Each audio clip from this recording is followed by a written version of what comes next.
Hi dears, welcome back to my channel. இன்றைக்கி எல்லாருக்கும் ரொம்ப பிடிச்ச உருளைக்கிழங்கு ஃப்ரை என் ஸ்டைலில் எப்படி பண்ணுறதுன்னு பார்க்கலாம். நான் வந்து 1/2 கிலோ உருளைக்கிழங்கு எடுத்து நல்லா வாஷ் பண்ணி வேக வச்சு கட் பண்ணி வச்சுருக்கேன். இப்போ நம்ம வறுக்க ஆரம்பிச்சிடலாம். ஒரு கடாயில் 4 டேபிள் ஸ்பூன் எண்ணெய் ஊற்றிருக்கேன். எண்ணெய் கொஞ்சம் நிறைய சேர்த்தா தான் டேஸ்ட் நல்லாயிருக்கும்.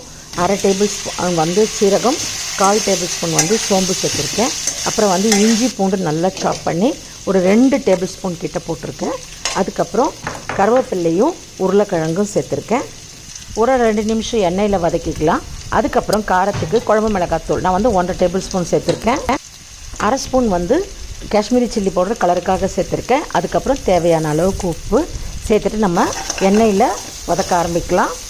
இது வந்து மீடியம் வச்சுக்கிட்டு நீங்கள் பண்ணிங்கன்னா அடிப்பிடிக்காது. இது வந்து எண்ணெயில் நம்ம இஞ்சி பூண்டு சாப் பண்ணி போடுறதுனால கொஞ்சம் அடிப்பிடிக்கிற மாதிரி இருக்கும். ஆனால் வந்து இதோடு சேர்ந்து நல்ல ப்ரௌனாக வரும்போது தான் டேஸ்ட் ரொம்ப நல்லாயிருக்கும்.